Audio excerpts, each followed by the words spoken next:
What's up, guys? TruckDriver101.com. All right, guys, let's talk about the delusion of over the road. I talk about this every once in a while because we are at slow time. And every once in a while during slow time, I run into guys who are switching companies. I don't know why we switch into slow time. It's a bad idea. But you run into guys switching companies. I ran into a team guy, and him and his wife are working for local companies that are hauling auto parts. He works for the company I work for. His wife works for another company.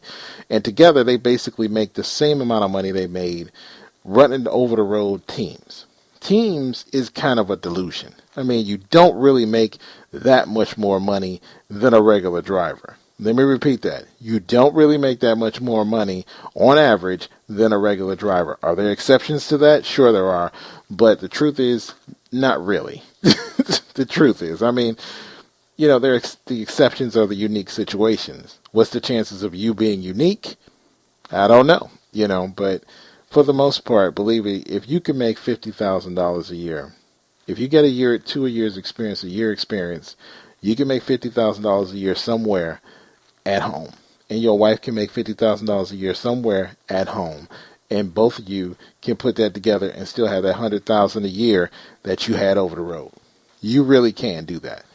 And I understand that, to some people it rejects the idea of grandpa trucker or aunt trucker or Susie trucker. But you got to remember that this is 2015. This isn't their era. And you need to take advantage of the realities of this era. You don't want to work. It's nothing wrong with smart work. I don't know why there is a mentality in trucking to reject smart work. Because running teams all over the country is stressful. It's bad for your body because the truck never stops and your body's constantly shaking, and you're unable to take a break. And it's not good for you, physically, mentally. And a lot of people burn out and then they think, well, I hate trucking. And a lot of times it's not that they hate trucking. They just hate the fact that, they're running so hard. It makes them hate trucking because sometimes, dude, I've run into teams who haven't taken a vacation in years. I've been guilty of that myself. I don't think I've taken a vacation in years myself. Everybody does that when you're trying to grind in the industry, but often you just burn yourself out, man. Better to learn to slow down, have less, and that way you can have more of a life and work smarter, not harder. I was talking to a guy a while ago, and he was telling me how, I don't want to just work smart. I want to work hard too. And I'm like, that's dumb. There is no do it too. There's just reality. There's hard work and then there's not working. Either you're a hustler and you understand what your goals are, because that's where it comes from. It comes from not having the proper goals. And if you don't have the proper goals and you're running your business or your life through your ego, you're going to fail. Yeah, I said it. You're going to fail. Because the only way to run your life, the only way to be successful, the only way to push your existence to the next level is to be focused. Be focused on what you plan to achieve. If your goal is between you and your wife is to make $100,000 a year income, then if you can do that in a way that doesn't require you to sleep in somebody else's bed, maybe that's a good idea. Maybe that's not about you not working smart or working hard. I mean, well, not working hard, but, and that's a bad thing. No, it's working smart. There's nothing wrong with being smart. Doesn't mean I'm knocking people who work a lot of hours. I work a lot of hours still to this day. My brother works a lot of hours. Some people work a lot of hours. But the minute I can get into a situation where I don't have to work a lot of hours, I'm going to take advantage of that. My goal is always to work less and make more. That should be everybody's motto. But don't fall for the idea that you need to stay on that road. And especially for teams because of that delusion. Don't let that $2,000 a week that you and your wife pulling in fool you that you have to do that. Because you can make the same money and be home tonight, especially if you got especially got 1 or 2 years experience. And that leads me to my next thing. I got to ask the question, and I'll actually answer this separately too. Um, Whether he should jump ship and do auto part hauling. And I'll answer that in the next podcast. Check you later, guys. Hello, guys. TruckDriver101.com. Big Ken here. Sorry the mic has to be so close to my mouth. I do apologize, but I'm still trying to find the perfect headset. So, guys, a Werner driver a while ago, I came by a story. I get email stories from the Trucker Review. You can go check their website out. A while ago, a truck driver was stabbed working for Warner Enterprises. I'm not going into detail because that's somebody's family member and I'm not the news out to exploit it. But bottom line, it was a young cat who did it, who stabbed him several times and then stabbed his trainer several times and then ran off. Police caught him, of course, and he's probably facing, life in prison, obviously, because the guy did die from the stab wounds. Long story short here, this is going to be quick because it's very simple. On the Warner side, I fault them because training has so many bad reviews. It needs to be a local thing, in my opinion. It needs to be done by people who will bring the trainee back. It's less stressful because let's face it, people today are not super strong like back in the day. These are not 19-year-old empire builders of America back in the 20s. These are people who haven't had their license sometimes until they were 21, 20 years old.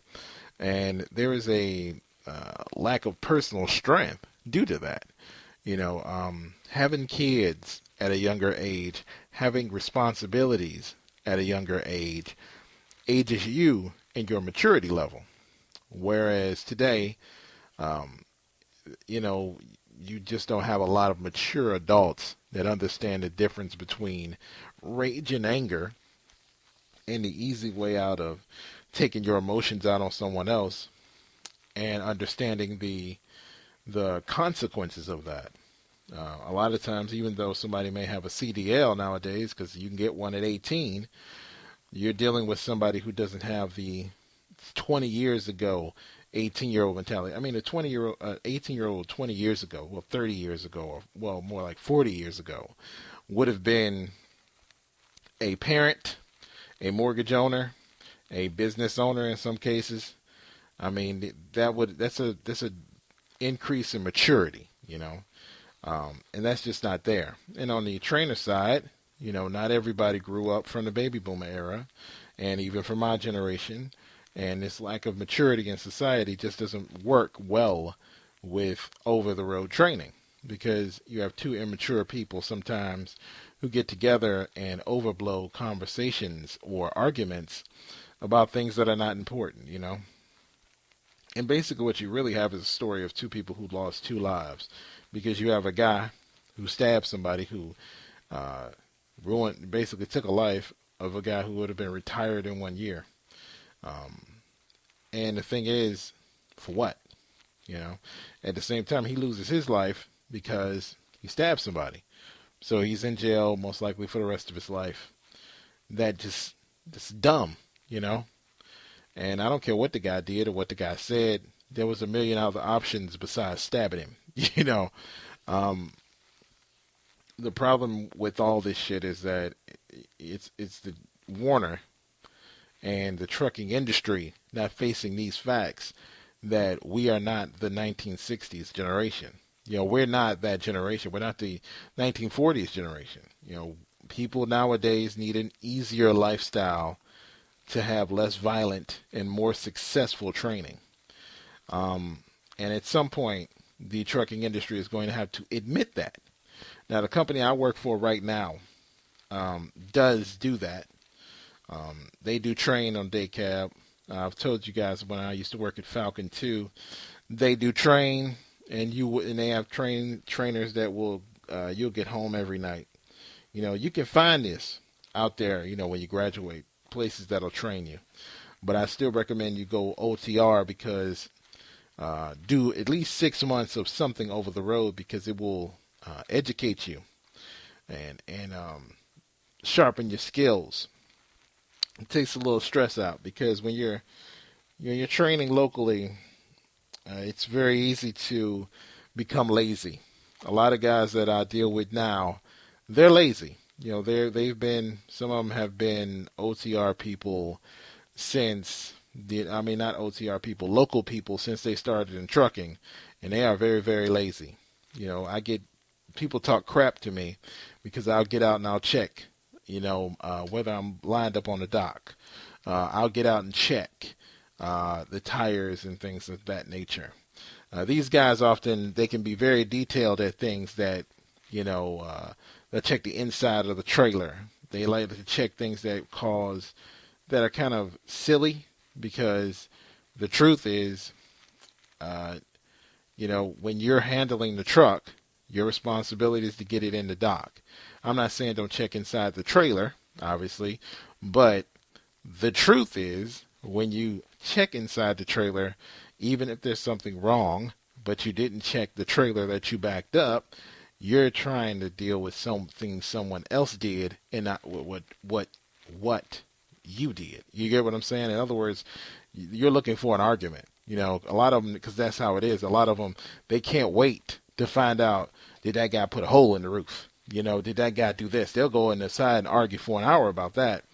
But if they screw up, they knock a door off, it's an hour and a half conversation about how they should have moved the dock, or, or some other stuff. Or the other day, I watched the switcher, or the yard dog. That's the guy who runs around a lot, and he drops the trailer off, and he's too lazy to back a dock up, because the guy who runs the inside, what the manager is, goes, "Hey man, drop that trailer right there."